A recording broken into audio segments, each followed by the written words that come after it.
God. This truly is humbling. That's a fact. Thank you for inviting us. I really don't have much to say. Pretty much, I mean, you've showed everything which I wanted to talk about. And that's the length of my entire thing. And you pretty much showed what I had to probably say.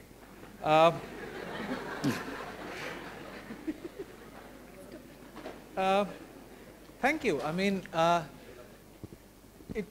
it's been a truly humbling experience over the last 3 weeks. And that's all. I mean, the surgery happened on the 21st of last month. So it's been a month since the surgery. And the last 4 weeks been absolutely amazing. We've had opportunity to talk about the entire experience, share our ideas about organ donation. And it started off something which came spontaneous. I mean, we didn't think much into it. It was something which we felt we were doing it from our hearts. It was something which we felt doing right. I really don't think you can do anything more for a friend than to have an opportunity to save their lives. And at this instant was by, well, thankfully my liver worked. And that's it. I mean, it was a very straightforward decision from our hearts. They were friends, they became family. At the age of 20, where I was still struggling to finish my master's, struggling and, well, trying my best to finish my master's and my thesis, I think the opportunity to become a guardian for a 5-year-old girl made the entire change. I mean, the responsibility I had to look after something as tender, as young as a 5-year-old girl child was something which made me realize what it means to be a family, what it means to have friends, to stand up with your friends, to support them, and to be with them irrespective of what happens. I mean, that's it from my side. I mean, I really don't have anything much to say. I mean, you pretty much showed everything what I had to say, and yeah, you've been asking, there's a timer going on, and I've managed to speak for 2.5 minutes right now for something which I was supposed to speak for 15 minutes. I really don't have much to say. Well, as they said, I'm a dog trainer. I've spent the last 10 years trying to study dogs. So I'm probably talking to dogs. So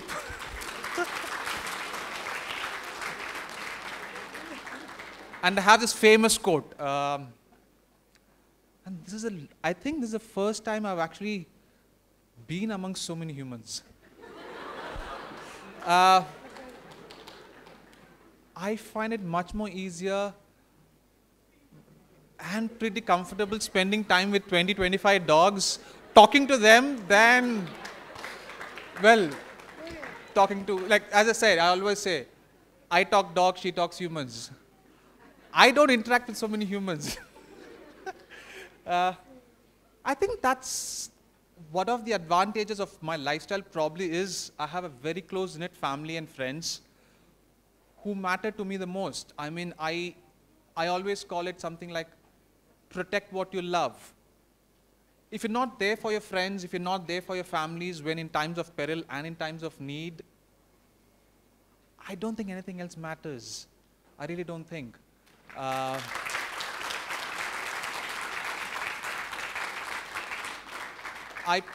probably have, as I said, I have a very small net of friends whom I call them family, whom I love spend timing. I mean, probably the most amount of people I spend at a time is 3 to 4. That's it. That's the limit to my interactions, and I value that for me because I can sit an hour together, probably spend an entire weekend with my friend doing absolutely nothing. True. But there's a sense of togetherness, there's a sense of being there for them. I mean, that's all. And we men, we have a tendency, right? We can basically do and think nothing. We are experts in that. We can just stare at the blank space in front of us and just think.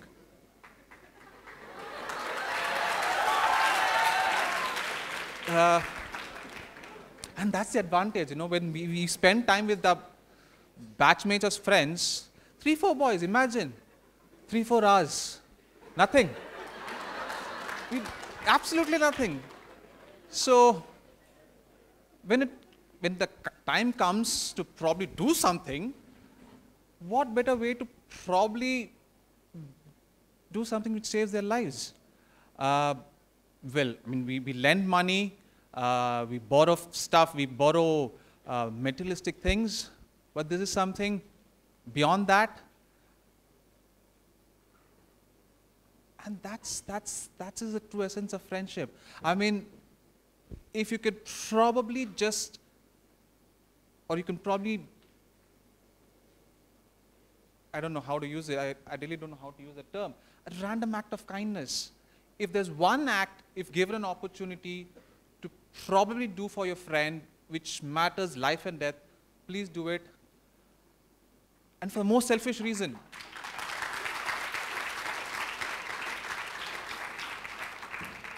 And the truth is, as I always say, this is probably one of the most selfish reason I did what I did. A feeling of having done something. A feeling of having done something worth. And I probably can spend the rest of my life going back to doing nothing and thinking nothing. And that's the advantage, isn't it? I really don't think I have much to say. I'm going to hand it out. Yeah. So as I said, I talk dogs. So I've all the last 7.5 minutes. I just basically imagined I have a dog sitting around here. I'm sorry to use the term. Well, I mean, I have dogs, I have cats, I have cows, I have sheep, ducks, chickens, and that's my world. I'm happy in that world. That's a compliment. Please take it as a compliment. I would any day fit into that list. Easier, isn't it? Spending time with them, they have nothing to say, I have nothing to say.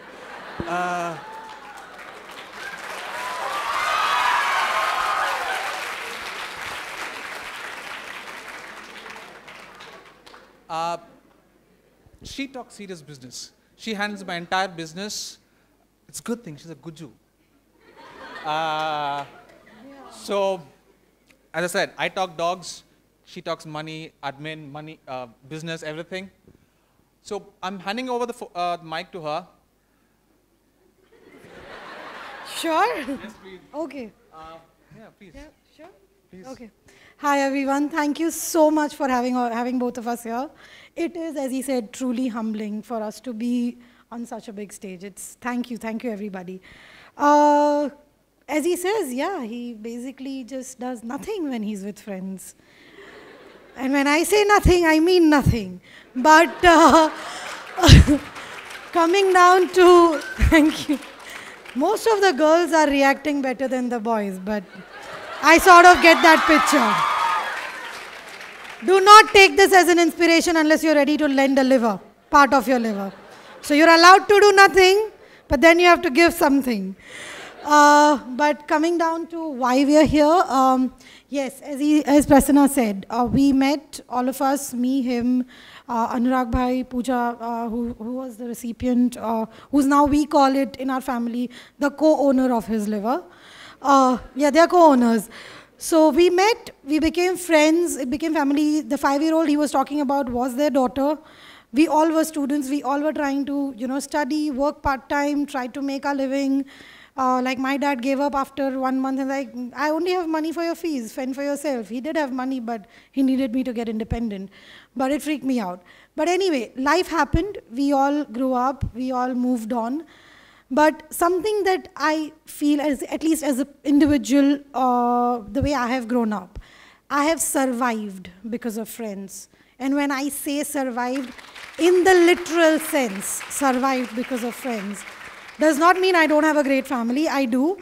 But unlike Prasanna, who has as he said, he has a very close-knit group of friends that he can open up to. I have a vast group of friends. I have friends from college, friends from tuition, friends from trekking, friends from dance class, friends in train, friends I made on a bus, friends I made in a typewriting class. Good thing we stayed in touch. And we stayed in touch when there was no internet. And I think if you've passed that phase, then you can stay in touch forever. This thing that happened when the news came, it was a shocker. It was someone very close to our hearts. It was someone we both looked up to. That was a couple we used to say when we were in our early 20s that if we can end up being like them when we hit our 30s, it would be great. If we can be a couple like them, it would be great. If we can be parents even half as great as them, it would be great. And if someone that close to your heart needs something, you just do it. You don't think. We have got asked this question many times that, what did you think why did you do it? Why not? Why wouldn't you do it for a friend? That's all that matters. Why not? One thing that I have noticed recently, and I don't think it's anything to do with the generation. I've noticed yeah man, I'm a generation older than you, but okay. But in friendship, in today's day and age, there is a lack of patience. Everybody wants things done their way. Everything. So if we've had an argument, we don't agree, you're not going to talk to me tomorrow. How was that friendship in the first place? You forgive, you fight, you talk, you fight again, you forgive again, you move on. You whack some brains into your friend's head when they're doing something wrong. Yes, you do. You sometimes physically have to do it, but you do it because it's for their good. But stick together. That's what it means when you guys move out of here in your lives a couple of years later. If you have really made friends, you would want to go back and check out all these photos that you've taken in last couple of years and say, hey, I'm still in touch with them. If you haven't, that's still okay. Life happens. We all move on. We don't have time. But if that friend rings, okay, this happened. Something really bad happened. Are you there just to listen? You don't always have to give your liver to prove you're a friend. You don't. But just be there. It's important. That's what friendship is about. Organ donation, something that we all, most of you perhaps have thought, yes, we will do when we die. Yes, we will, donate our bodies. Yes, we will donate our organs. Life donation was something that came as a very, very new thing for us. For me, at least, not for him. I am lucky to be part of this. I call them a crazy family because they are, Prasanna and his family. I don't know if most of you know it, but his mom is a live donor. She has donated one of her kidneys to her sister. Unfortunately, I couldn't meet auntie, but it did give her quite a few years of good, healthy life. I've heard stories. I've heard how they've spent festivals together. So I think it runs in the genes, the craziness, to do it for others. But the question here is, yes, it was a risk to life. A lot of people ask me, how were you okay? Your husband could have died on the operation table. And man, when you ask me that way, I am scared. Don't ask me that way. But having said that, we could walk out of this gate today, get hit by a bus. That's it, end of the story.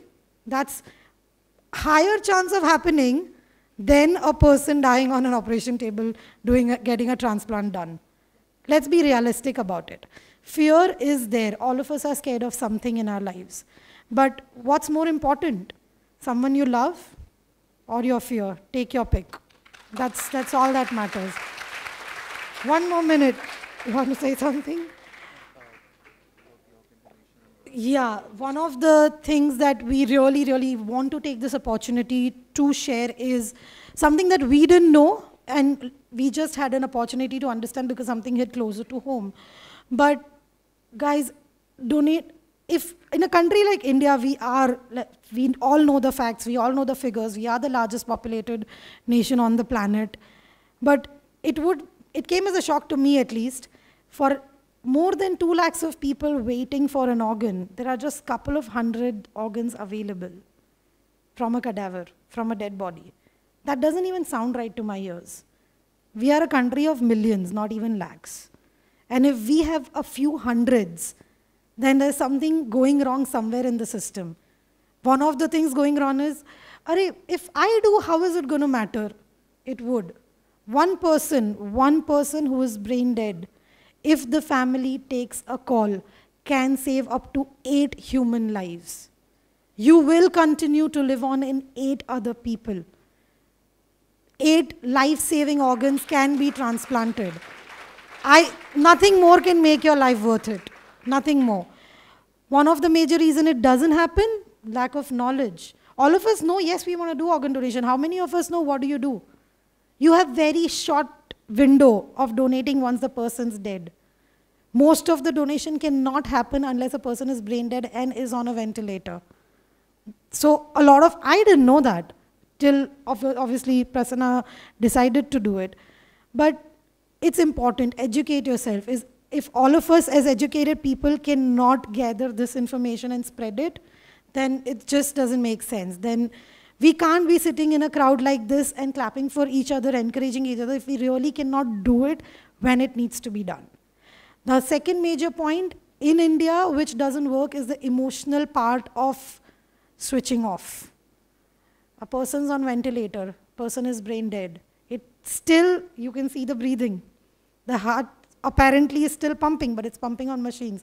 For that family to say goodbye, you cannot expect that family to take a call at that moment. That's why it's important that you, me, all of us, create awareness. Talk to your family, talk to your friends. Tell people what you want to do. If they are aware, if that thought has been put in their brains for years, talk it as a general topic, it will work. Personal experience doesn't work when the actual calamity hits. When my father passed away, he was on a ventilator for over 24 hours. My brain had stopped working. And only when everything went off, I was like, oh, damn it, he wanted to donate, I forgot. I forgot not because I was busy, I forgot because I was in shock. Had the extended family also known about it, had one person come to me and asked, Nirmiti, do you want to go ahead and donate your father's organs? That thought would have come back. That's why it's important to talk now. Talk while you're healthy. Tell them why it's so important. Just keep talking. Your parents may not be in a situation, but your friends can help. Your uncles and aunts can help. It's not about convincing. It's just about reminding them that this is what this person, who is unfortunately no longer with us, wanted to do it. And you can still hear the heartbeat if your heart gets donated. A plus point, isn't it? So do it. Do it for love. Do it for friendship. Do it for family. Do it just because what goes around comes around. There is a higher chance of all of us needing an organ than donating it. Let's be realistic. There's a very high chance of us doing that.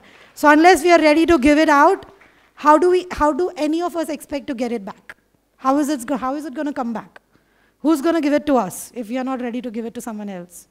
So don't wait till the calamity hits home. Just spread the word, share it, encourage friends, encourage your family, and just donate for love. That's all that matters. Thank you. Thank you very much. I'm more than happy to answer. Any doubts? Be if I could say, due to your lifestyle, do you have issues with your liver? You know what I mean? Yeah, so that's why I looked at this side of the crowd. Shouldn't be, as long as you're careful in what your intake is. And remember, the liver regenerates, so it goes back to its functionality 100%. As I said, we complete 1 month of surgery, this 21st. I've been up and running. I've been working for the last 10 days now. Yeah, 7 days, 10 days now. And as you know, I run a farm. So I've been absolutely been fine the last day. I'm back to normal. So if one of the most common problems which people have is misconceptions and myths surrounding organ donations. So if there's anything which you'd like to ask, please go ahead. We'll be more than happy to answer. Sorry guys, I just have one more thing to add to that, not just looking at one side. Lifestyle changes. So I don't know if many of you know, I got rejected. I also tested to donate before he did. And that woke me up. I got rejected because of an unhealthy lifestyle. I don't have major health issues. Had I been careful, had I eaten right, taken care of myself, exercised, I would have been the one who would have the opportunity to do the good deed. So it's very important, you know, like I have lived a very carefree lifestyle, but when it hit home that just because I chose not to live healthy, I wasn't available for a friend who needed me. I couldn't do it. And trust me, there is no worse feeling in your heart than when you want to do something, you are ready to do it, but medically you're rejected. You're still alive and you still can't do it. So take care of yourselves. Doesn't mean you don't, you know, live your life, party, have fun. Do everything, but remember what's going into your body, how it's affecting your body. There is no rewind button. There isn't. You can only work around it. So if you don't do it for yourself, at least do it for others. Someone in the family may need it. Someone anywhere can need it.